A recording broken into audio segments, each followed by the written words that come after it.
오늘 말씀의 제목은 선택교리를 설교해야 하는가라는 제목으로 말씀 나누기를 원합니다. 우리가 지금까지 하나님의 선택에 대해서 우리가 배워왔습니다.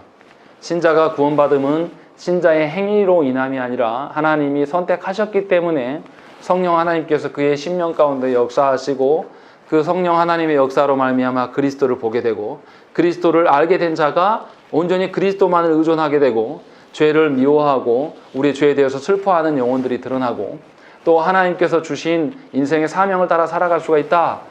이러한 것이 하나님의 선택의 그 은덕이고 이것이 신자 안에 다 드러나야 되는 것이 성도됨이다 라고 우리가 계속 가르쳐 왔습니다. 또 그리고 하나님께서 이렇게 우리를 선택해 주심이 놀라운 하나님의 기쁨에 의한 것이고 하나님의 그 기쁨에 의한 것이기 때문에 절대 변질되고 변화될 수 없는, 고쳐질 수 없는 하나님의 계획이다.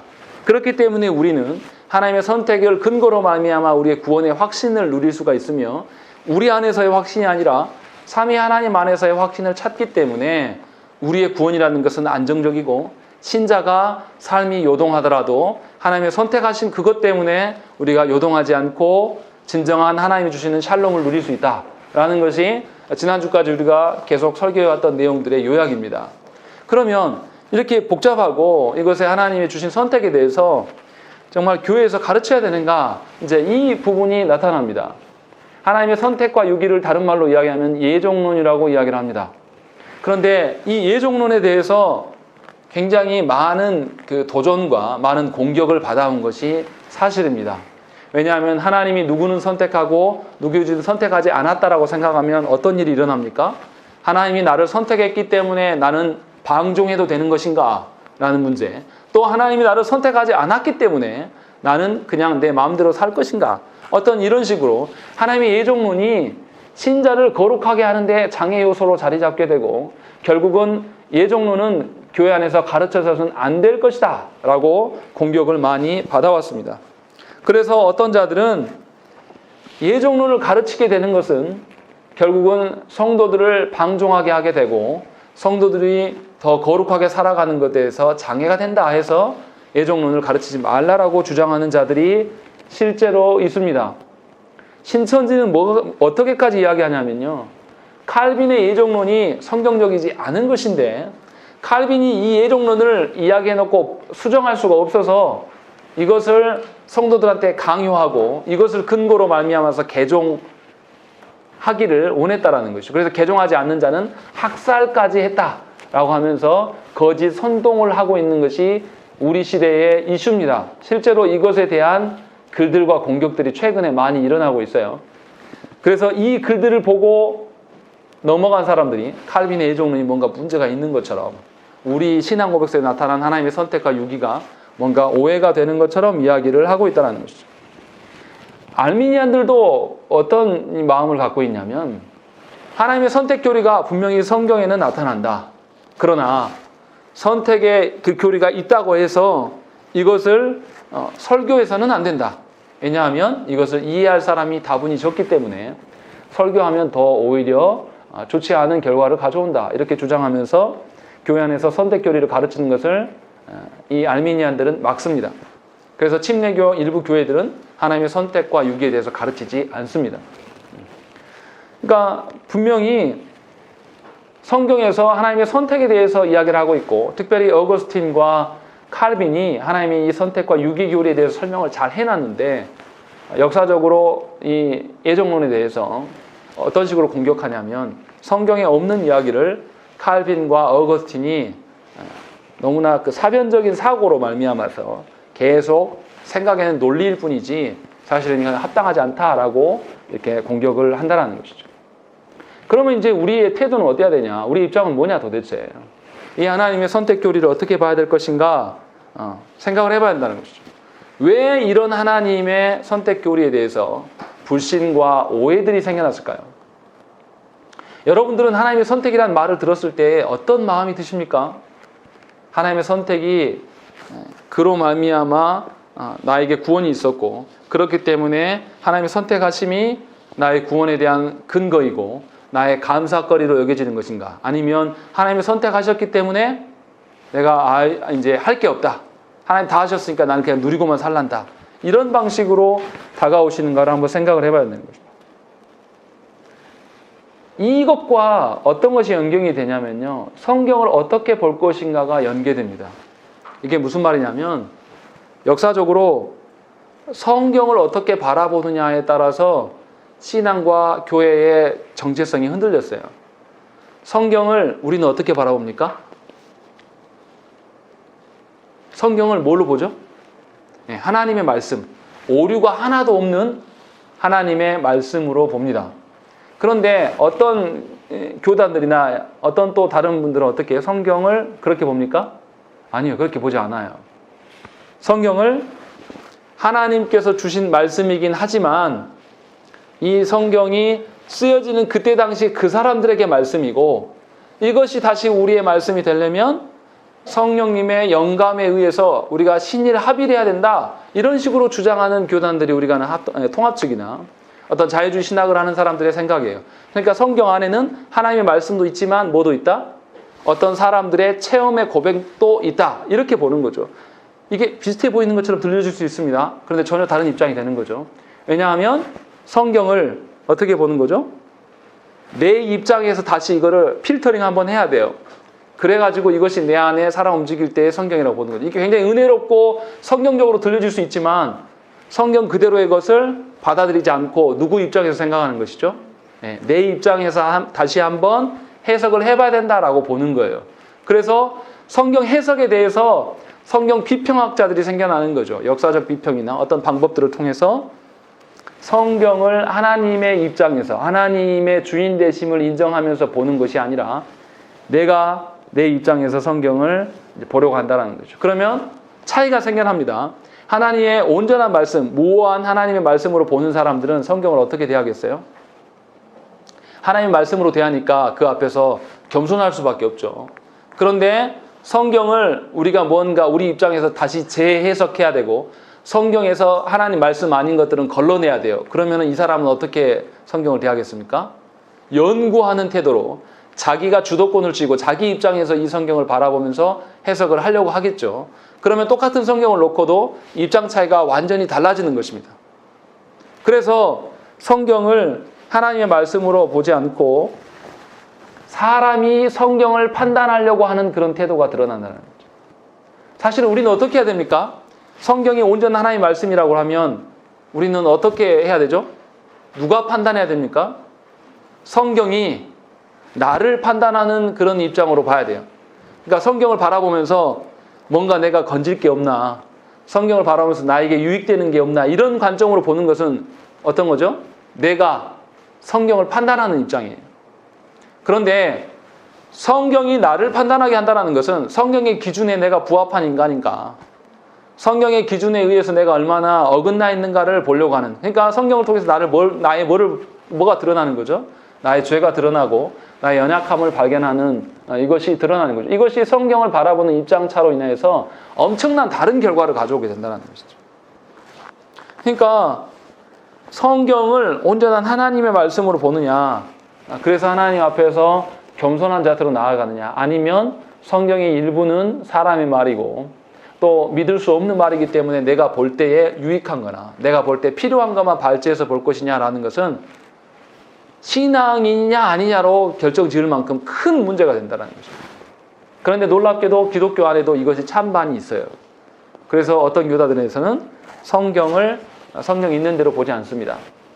우리가 아는 한신대 계열 자유주의 신학자들은 어떻게 봅니까? 성경에 뭔가 신비적인 내용이 나오면 다 어떻게 봅니까?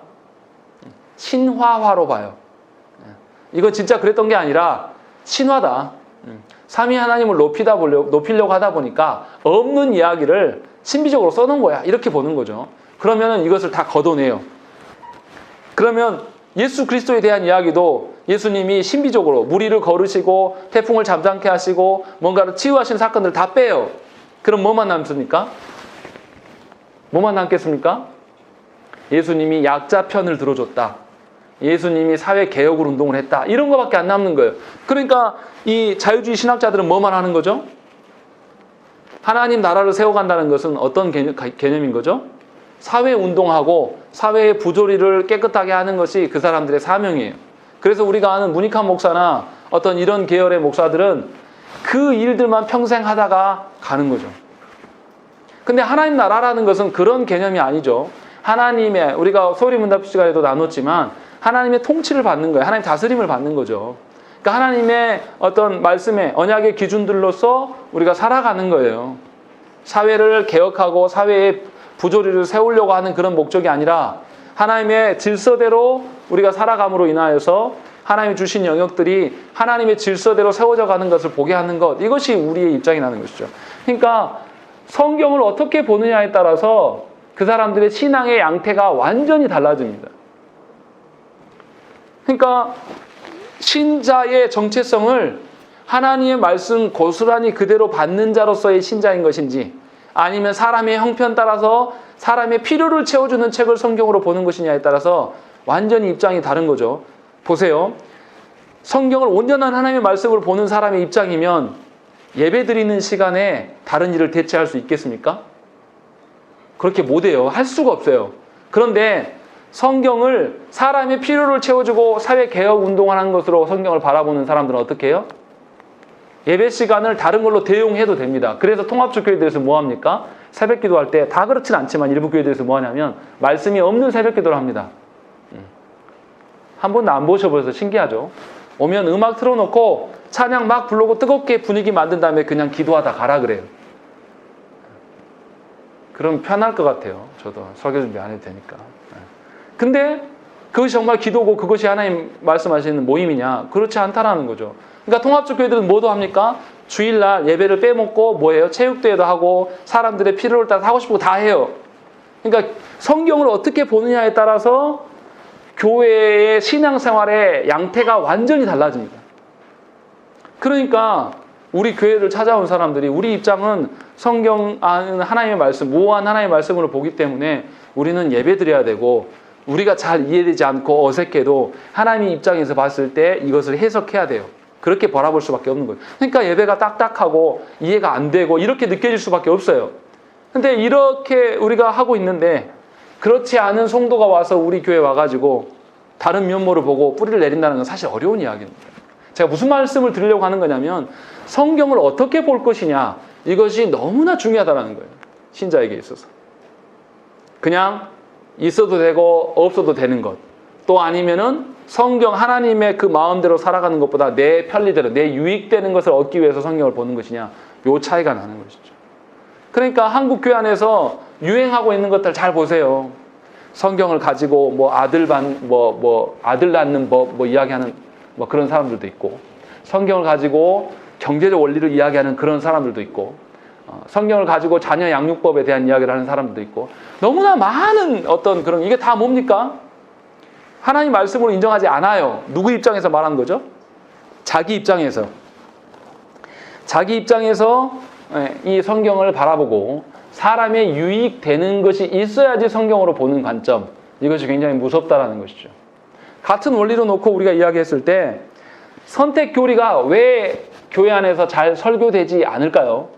하나님께서 분명히 예정론에 대한 이야기를 성경에서 여러 군데에서 이야기를 하시는데 왜 교회 안에서 예정론에 대한 설교를 잘 하지 않을까요? 이유는 뻔합니다. 설교를 해도 어떻습니까? 성도들이 어려워해요, 일단은. 그리고 예정론을 하면은 예정론을 잘 풀어서 설교하기도 어렵지만 잘 풀어서 애써서 해도 좋아하는 사람이 없어요.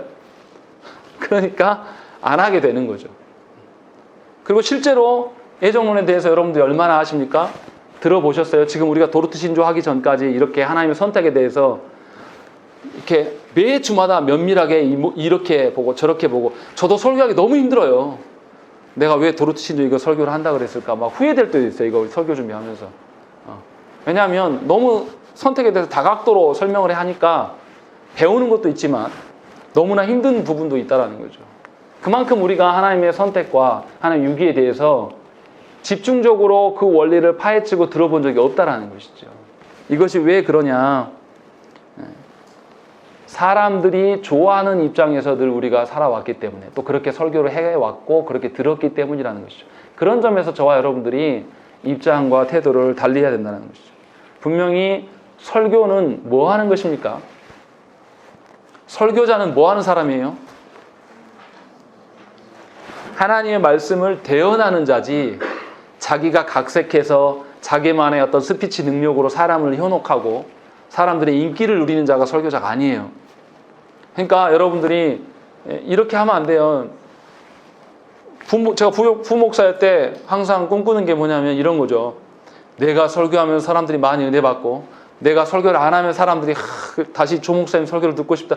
이런 소리 듣고 싶다. 이건 설교자가 아닙니다. 설교를 하고 나면 누구만 남아야 돼요?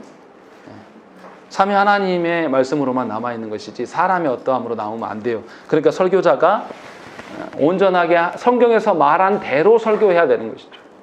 성경에서 말하는 데까지만 설교해야 돼요. 더 나가도 안 됩니다. 덜 나가도 안 돼요. 이게 참 어렵습니다. 마치 뭐하고 똑같냐면 어떤 교회에서 귀신론에 대한 문제가 생겨났어요. 왜 문제가 생기냐면 이런 겁니다. 개혁주의 안에서 귀신에 대한 이야기들이 성경에서 언급하는 부분이 분명하게 일정치밖에 없어요. 천사가 타락한 그 결과로서 사탄이 있고 사탄의 졸개들로서 귀신이 존재한다. 뭐 이 정도로밖에 설명하지 않습니다. 더 이상 설명하지 않아요. 그런데 이게 궁금하거든요. 사람은 귀신 이야기하면 굉장히 좋아하거든요. 우리 아이들도 그렇게 말씀 가르쳐놔도 그 신비 아파트인가요? 그 만화 나오니까 완전히 폭 빠져가지고 뭐 무슨 귀신 이야기 막 하고 다녀요. 그만큼 사람이 관심 있는 게 뭡니까? 귀신이나 신비한 현상들이에요. 그런데 성도들이 이거에 관심 갖는단 말이에요. 그러니까 목사가 이걸 좀 더 해볼까 해서 이 귀신에 대해서 이야기하려다 보니까 천사를 이야기해야 돼요. 천사를 이야기하려다 보니까 천사가 삼위 하나님의 수종 두는 자구나 라고 거기까지만 성경에서 이야기하는데 뭐를 확대하냐면 예수님이 물리를 걸을 때도 천사가 받쳐줬대. 성경이 안 나옵니다. 이렇게 자기가 혼자 상상하는 거예요. 또 지구가 자전하는 것도 천사가 돌린대. 예수님은 천사 없으면 못해. 이렇게 설명을 해버리기 시작해요. 거기에서 나간 게 뭡니까? 우리가 이단으로 여기는 김기동 귀신론이 그런 식으로 발전돼 나가는 거예요. 원래 정통 교단 안에 있었던 목사였습니다. 왜냐하면 자기 성도들의 호기심과 성도들의 관심 끌을 수 있는 이야기들을 강단에서 계속 해야 되니까 그것에 성경에서 말하지 않는 영역까지 자기가 상상해서 설교하기 시작하는 거예요. 그러면 다 죽습니다. 직무유기한 거예요. 하나님께서 말씀하신 것을 대언하는 자로서 서 있어야 돼요. 그러니까 여기 올라와서 설교자가 여기서 성도들을 웃기고 울리고 이런 맛들리면 큰일 납니다. 그렇게 설교하면 안 됩니다. 분명히 하나님의 어떠하심만 이곳에서 선포돼야 돼요. 갈라디아서 1장 10절 말씀이 뭐라고 되어 있냐면 이제 내가 사람들에게 좋게 하랴 하나님께 좋게 하랴 사람들에게 기쁨을 구하랴 내가 지금까지 사람들의 기쁨을 구하였다면 그리스도의 종이 아니니라 라고 고백한다는 것이죠. 그러니까 분명히 우리가 성경을 대하는 태도와 입장은 뭐냐면 하나님께서 우리의 거룩성을 놓고 우리에게 말씀하시는 바가 무엇인가 이 입장으로 이 말씀을 봐야 돼요. 그렇기 때문에 성경과 설교는 내 입장에서 편하고 좋은 것이 아니에요. 죄인된 우리 입장에서는 이 말씀이 딱딱하고 어려울 수밖에 없고 그래서 하나님의 도우심을 구할 수밖에 없는 것이고 그렇기 때문에 겸손한 태도로 하나님께 나아갈 수밖에 없다는 것이죠. 그러니까 설교를 듣는 자들이 자신의 필요를 채우는 방식으로 설교를 들을 수가 없고 설교 가운데 내동 반응하지 않다가 웃기고 재밌는 이야기를 하면 반응하는 자들은 굉장히 문제가 있는 것입니다. 심각해요. 그런 분들이 교회 안에 상당수 있습니다. 그렇기 때문에 저와 여러분들이 우리가 어떻게 설교를 드릴 것인가 또 어떻게 설교를 할 것인가에 대한 고민과 훈련이 반드시 필요하다는 것입니다. 그러니까 제가 지금 드리고 싶은 이야기는 뭐냐면 예정론과 선택교리 굉장히 어렵습니다. 그런데도 불구하고 이 예정론과 선택이 하나님의 선택과 유기에 대한 이 예정론이 우리 가운데 계속 가르쳐져야 되고 우리가 그것을 분명히 익숙한 것으로 여겨야 된다는 것이죠. 그래야지 우리의 신앙 색깔이 정확하게 드러나는 것이고 하나님의 선택이 우리 구원의 모든 확신이 있다 이렇게 볼 수 있는 거죠. 기존의 교회 안에 잘못된 질서로서 내가 눈물 흘리고 기도하니까 구원의 확신이 나한테 있다. 아니면 내가 교회 안에서 오랫동안 무슨 식당 봉사를 했기 때문에 구원의 확신이 있다. 또 내가 11조를 했기 때문에 구원의 확신이 있다. 이런 소리 안 하게 된다는 거예요. 그런 거짓된 확신을 가지고 저와 여러분들의 행위로 말미암은 그 확신을 계속 교회가 부추기는 이유가 뭐냐면 성경을 잘못 보기 때문에 그렇다는 것이죠. 분명하게 신앙 고백서에서도 뭐라고 합니까? 우리 말한 것처럼 하나님의, 우리 함께 읽어보시죠. 첫 번째 줄, 세 번째 줄까지 읽겠습니다. 시작. 하나님의 가장 지혜로우신 경륜에 따라 이 하나님의 선택의 교리를 선지자들이 설교하였고 그리스도께서도 친히 설교하였고 서도들이 설교했고 신구약 선택 교리가 성경에 기록되었다. 이렇게 고백한다는 것이죠. 그러니까 성경에서 하나님의 택하시고 유기하심에 대한 이야기들은 늘상 설교되었던 것이고 강조되었던 것이에요. 그렇다면 저와 여러분들 어떻게 해야 됩니까? 이 선택의 교리를 바르게 듣고 배워야 되고 또 이 선택의 교리를 자녀들한테 바르게 가르쳐야 된다는 것이죠.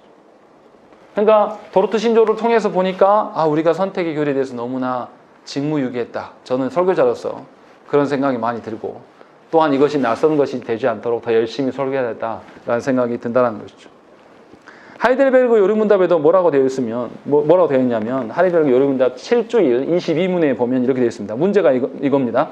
그러면 그리스도인들은 무엇을 믿어야 합니까? 답이 복음 안에서 우리에게 약속하신 모든 것을 믿어야 합니다. 그 복음은 보편적이고 확실한 기독교인이 믿는 믿음의 조항들을 요약해서 우리에게 가르치는 것입니다. 라고 되어 있어요. 그러니까 우리의 신앙 고백서 선배들이 우리에게 남겨진 그 신앙 고백서를 토대로 우리가 설교해야 되고 그것을 근거로 성경을 보는 기준들을 삼고 배워가야 된다는 것이죠. 그러니까 도르트 신조가 우리가 처음 지금 듣는 것이고 낯선 것이지만 이제는 익숙한 것이 되도록 우리가 하나님께 소망함으로 서셔야 된다는 것이죠. 그러니까 설교자도 이 설교의 말씀을 듣든지 아니 듣든지 간에 직무유기하지 않으려면 하나님의 말씀대로 그대로 증거해야 되는 것이고 성도들 역시도 합당한 방식으로 서야 된다는 것이죠. 그러니까 선택 교리를 자녀들에게 반드시 가르쳐야 되는 것이고 이것을 가르치지 않는다면 여러분들 또한 직무유기하는 것입니다. 어떻습니까? 제가 지금까지 선택의 교리에 대해서 아직 유기에 대해서는 말하지 않았습니다. 아직 선택의 교리를 오늘까지 마지막으로 할 텐데 선택의 교리를 이렇게 오늘 14조예요. 14번 한 겁니다. 어떻습니까? 제가 앞에서 압축적으로 설명을 했는데 잘 이해가 되시고 입에 촥촥 붙고 그러시죠? 잘 안 됩니다. 어려워요. 그런데 그렇더라도 이것을 다시 반복적으로 듣고 여러분 것으로 만드셔야 된다는 거예요. 그러니까 제목이 오늘 설교 제목이 선택 교리를 설교해야 되는가? 다른 말로 하면 선택 교리를 교회 안에서 가르쳐야 되는가? 답이 뭡니까? 가르쳐야 된다. 그 이야기를 하고 있는 거죠. 제가 그 이야기 한마디 하려고 길게 설교를 한 겁니다. 그래서 분명히 선택 교리를 이제 가르쳐야 되는데 그러면 선택 교리를 어떻게 가르쳐야 됩니까? 이제 이게 문제인 것이죠.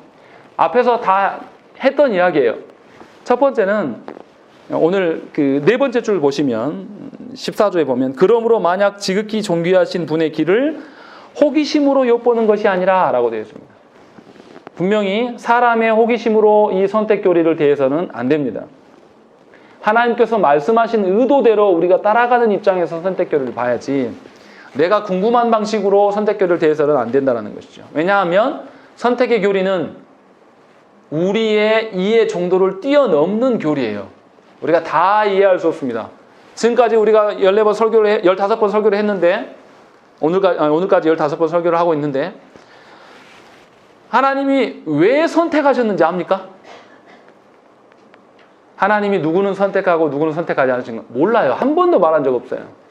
근데 그것을 관심 가지면 호기심에 의해서 접근하는 거예요. 그러니까 하나님의 편에서 하나님이 기술하는 방식으로 우리가 그 안에서 이 선택 교리를 봐야 한다는 것이죠. 신명기 29장 29절 말씀은 이렇게 되어 있습니다.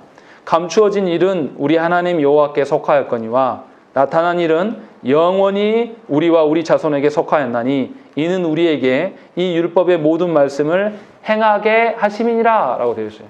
그러니까 하나님께서 우리에게 보여주신 그 계시의 말씀은 나타내 보이셨기 때문에 우리가 어떻게 해야 돼요? 그냥 아는 정도로 멈추면 안 돼요. 알고 행해야 된다라고 분명히 말씀하고 있는 거예요.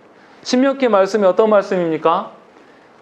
이스라엘 백성들이 시내라에서 언약을 받고 이제 가나안 땅에 들어가기 직전에 모세가 언약을 다시 요약해 주면서 너희가 저 땅에 들어가서 살려면 이 말씀 지켜야 돼 라는 것을 강조하는 것이 신명기의 말씀이에요. 그런데 끝부분에 가서 무슨 이야기하고 있냐면 하나님의 말씀은 계시되었기 때문에 반드시 그것을 지키고 행해야 된다라고 강조하고 있는 것입니다. 그러니까 저와 여러분들이 말씀을 어중간해 이게 배우는 것은 합당하지 않아요. 어느 정도 배우라고요? 행할 정도로. 그냥 어중간하게 그냥 머리로 이해하고 지적으로 하는 그런 게 아니라 하나님의 방식대로 이렇게 행할 수 있도록. 행하려면 어떻게 해야 됩니까? 내 것이 돼야 돼요. 제가 지금 최근에 이 오보에를 너무 호기심에 해가지고 지휘자 선생님이 오보에 전공인데 좀 알려달라 괜히 했다가 엄청 후회하고 있습니다. 지금 너무 힘들어요. 이 오보에를 부니까 이 호흡법도 다르고요. 그다음에 이 부니까 입 안이 다 헐었어요. 이게 불고 나면 다 헐어버립니다. 안 쓰던 근육을 써야 되니까. 그리고 오보의 끝이 굉장히 얇아요. 여기 하나의 바람을 다 집어넣어야 돼요. 좀 피리처럼 클 줄 알았어요. 잘못 봐가지고. 해봤더니 너무 힘들어요.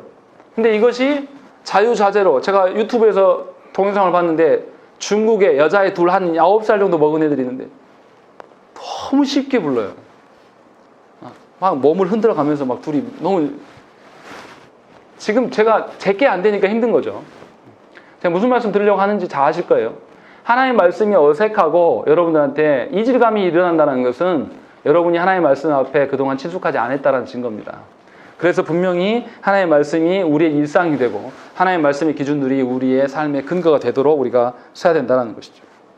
그래서 하나님의 말씀을 대할 때 호기심을 채우기 위한 방식으로 하나님께 서서는 안 되고 하나님께서 말씀하신 그 방법대로 내가 하나님께 맡겨드리는 방식으로 이 말씀을 대해야 된다는 것이고, 두 번째는 하나님의 말씀을 다 이해하지 못하더라도 우리가 하나님을 믿고 신뢰하기 때문에 하나님의 말씀도 또한 신뢰하는 방식으로 우리가 써야 된다는 것이죠. 그러니까 신자는 하나님의 선택하심 이 사실 앞에서 우리가 아주 겸손한 태도로 하나님께 서야 됩니다. 또 하나님께서 우리같이 연약한 자들을 선택해 주셨기 때문에 무한한 은혜와 감사를 누리면서 하나님께 서야 되는 것이죠. 우리가 무슨 볼 것이 있다고 우리를 택했습니까? 세상에 그렇게 잘나고 멋진 사람들이 지천에 깔려 있는데 왜 그 사람들은 선택하지 않으시고 나를 선택했을까를 잘 돌아보셔야 돼요. 그러면서 하나님 옆에 우리가 온전히 이해할 수 없음에 대해서 부끄럽게 여기고 도리어 하나님께서 이 말씀을 깨닫게 해주려고 하나님께 구해야 된다는 것이죠. 그러니까 우리가 이 말씀을 듣고 이 말씀을 익히는 목적은 나를 드러내고 내 만족과 내 안정감을 찾기 위함이 아니라 하나님의 공의를 내 삶을 통해서 드러내기 위하여서 하나님의 공의가 내 가정과 내가 살아가고 있는 터전 위에서 드러나도록, 그래서 세상 사람들이 하나님에서 오해하는 것에 있으면 우리가 그곳에 가서 하나님 그런 분 아니다. 하나님께서 우리를 선택하시면 도리어 우리의 은혜이고 능력이 된다라는 것을 우리가 입증하고 변호자로 우리가 서야 된다는 것이죠. 적극적으로. 그렇게 하시기 위해서 우리가 이 선택 교리를 배우고 가르치는 일에 열심을 내야 한다는 것이죠. 그러니까 태도가 완전히 다른 것입니다. 그러니까 이렇게 하나님의 어떠하심을 훼손하지 않는 방식, 세상과 분명히 다른 방식, 이게 뭡니까? 거룩이죠. 이렇게 하나님 앞에서 경건과 거룩의 방식으로 우리가 하나님께 힘쓰고 하나님께 구해야 된다는 것이죠. 그러니까 교리를 알아가는 것은 단순히 지적인 작용이 아니에요. 지적인 작용에서 끝나는 것이 아니라 이 지적인 작용이 신자의 정서를 움직이고 이 정서가 의지력으로 발휘되는 전 존재적으로 드러나는 방식으로 우리가 말씀을 배워가야 된다는 것이죠. 그러니까 오해하시면 안 돼요. 똑똑한 자녀들이 논리적으로 훨씬 빨리 배우는 건 사실이에요. 그러나 빨리 배웠다고 해서 그가 하나님 앞에 자신의 감정과 자신의 의지까지 하나님께 다 드리느냐? 그건 아니라는 것이죠. 그러니까 자녀들과 또 내 자신을 돌아볼 때에 내가 정말로 하나님 사랑하면서 이것을 배워가는 것인가? 아니면 내가 지금 자녀들을 가르치려다 보니까 자녀들이 내가 대답하지 못할 질문들을 할까봐 무서워서 지적으로 똑똑한 인간 되고자 싶어서 이것을 배우는가? 현격한 차이가 있다는 것이죠. 분명히 하나님이 주시는 선택교를 배울 때 합당한 방편으로 우리의 태도가 굉장히 중요함을 이제 강조하고 있다는 것입니다. 그리고 신앙고백서에서 마지막으로 선택교리를 하는 목적이, 동기가 뭐냐라고 하면서 두 가지를 이야기합니다. 밑에서 네 번째 줄 중간에 보시면 하나님의 그 부분이 나옵니다. 우리 함께 읽겠습니다. 찾으셨죠? 네, 우리 함께 읽겠습니다. 시작. 하나님의 가장 거룩하신 이름의 영광을 위해 그리고 그의 백성들에게 살아있는 위로를 주기 위해 예, 이 두 가지 목적으로 선택의 교리를 배우고 가르쳐야 된다라고 이야기를 하는 것이죠. 하나는 뭡니까? 하나님의 거룩하신 이름이 먹칠되지 않도록 하나님의 영광을 드러나는 방편으로 하나님께만 영광을 돌리기 위하여서 이 선택의 교리를 배우는 것이죠. 아까도 말씀드렸지만 나 같은 것을 하나님이 선택해 주시고 나의 행함이나 나의 마음을 봐서는 도무지 하나님의 그 구원을 받을 수 없는 자인 것 같은데 하나님이 선택해 주심이 무엇을 통해서 드러나요? 내 안에 성령님이 일하시고 내가 그리스도를 보고 싶어하고 알고 싶어하고 죄를 미워하는 마음이 생기고 영혼을 국률 여기는 마음이 내 안에 원래 없었던 것들인데 하나님께서 나를 선택해 주심으로 내 안에 드러나는 이 양상들을 보면서 무한한 감사를 누리는 거예요. 그러니까 전에는 다른 방식으로 나의 안정을 취했는데 이제는 하나님이 선택해 주신 그것 때문에 내 안정감이 드러나는 것이고 그렇기 때문에 요동하지 않는 마음으로 하나님께 살아가요. 그러면 세상 사람들이 나를 알아봅니다. 저 사람 지금 굉장히 힘들어야 될 사람인데 힘들어하지 않고 너무나 의연하게 살아가는 것을 보게 된단 말이죠. 이것이 하나님의 영광을 드러내는 방식이에요. 세상과 전혀 달라져 있고 이것이 내 안에서 드러나는 이것이 하나님의 영광을 드러내는 방식이라는 것이죠. 이것과 동일한 연장선에서 성도들에게 뭐라고 되어 있습니까? 살아있는 위로를 주기 위함이다라는 것이죠. 여러분들이 무엇을 위로로 받고 살아가는지 잘 모르겠어요. 여러분들이 일상에서 어떤 놀이나 어떤 다른 것들로 인하여서 여러 위로를 받고 힘을 받는지 잘 모르겠습니다. 저는 제 취미로 유튜브 보는 게 재밌어요. 저와 다른 인간들을 많이 볼 수 있으니까. 근데 그것을 위로로 삼고 살아가면 저 맨날 뭐하고 있겠습니까? 유튜브 중독자 돼 있겠죠. 핸드폰 맨날 배터리 떨어져 있을 것이고. 그렇게 살아가면 안 된다는 거예요. 그게 위로일 수가 없다는 거죠. 또 제 이야기를 했는데 여러분들 여러 가지 있겠죠. 우리 윤종이 같은 경우는 구관이 뭐죠? 구체 관절 인형이 위로가 되면 안 돼. 아이패드가 위로가 되면 안 돼. 그것은 거짓된 위로예요. 살아있는 위로가 아니란 말이에요. 윤종이 이야기해서 그런데 성인들도 다 이야기할까요? 다 여러분들 안에 위로가 있는데 그 거짓된 위로들에서 탈피하시라는 거죠. 진정한 살아있는 위로는 하나님께서 나를 선택해 주셨기 때문에 저 하나님 나라의 질서와 하나님 나라의 어떠함으로 내가 이 땅에서 살아갈 수 있다는 것이죠. 그것이 진정한 위로라는 거죠. 그것을 누리도록 교회 안에는 선택의 교리를 가르치고 배워야 된다는 것입니다. 그러니까 하나님께서 우리를 위로하시고 우리를 돌보시는 방식이 이 땅의 것과는 전혀 별개의 것이라는 것을 저와 여러분들이 아셔야 됩니다. 그러니까 하나님을 알아가고 하나님 배워갈수록 이 땅의 것에서 어떻게 해요? 예전에는 이거 꼭 있었어야 돼요. 예전에는 구체 관절 인형 꼭 있었어야 돼요. 근데 이제는 없어도 되는 그런 방식. 이것이 없어져도 그냥 좀 불편할 수 있어요. 이거 없으면 불편할 수는 있어요. 근데 불편하더라도 우리가 하나님 자녀 되면은 아무런 하자가 없다는 것이죠. 그러니까 하나님께서 그런 방식으로 살아갈 수 있도록 교회 안에 이 교리를 주셨고 우리가 이것을 뭐라고 하냐면 적절히 때와 장소를 적절히 여겨서 가르쳐야 된다. 마지막 말씀이 이거예요. 때와 장소를 적절히 가려서 가르쳐야 된다. 무슨 말입니까? 이제 막 교회 안에 초신자 됐어요. 이제 막 예수 믿기 시작한 분한테 예전 교리를 바로 가르치면 어떻게 될까요? 오해를 생길 수밖에 없는 것이죠. 그러니까 분명하게 신자의 성숙도에 따라서 분명히 뭔가 좀 차별을 주면서 이 교리를 가르쳐 나가야 될 지혜는 반드시 필요합니다. 그러나 분명하게 우리가 이것을 가르쳐야 될 것이지 그냥 냅두고 직무유기해야 될 것은 아니라는 것이죠. 그런 점에서 저와 여러분들이 하나님이 주시는 교리의 말씀을 좀 새롭게 보셔야 돼요. 선택 교리뿐만 아니라 우리가 오후 예배 시간에 신앙 고백서를 해나가는 것, 또 10시에 모여서 소요리 문답하는 것, 여러분들만 힘든 거 아니에요. 저도 힘듭니다. 이것을 제가 혼자 읽고 제가 혼자 이해하는 방식하고 이것을 설교하는 거하고 완전히 다른 거예요.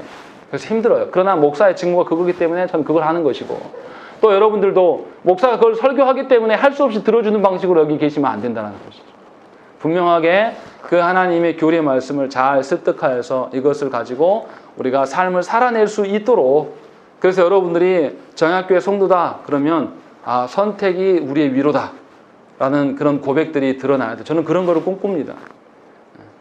성도는 몇 안 되지만 다른 교회 성도들하고 전혀 다르게 우리가 하나님의 은혜가 무엇인지를, 그 하나님의 무궁함과 다양함과 그 하나님의 화려함을 우리가 고백하는 그런 신자들이 되어야 될 줄 믿습니다. 그리고 그것이 교회의 정체성임을 우리가 기억하시기는 고맙겠습니다. 우리 함께 기도하시겠습니다.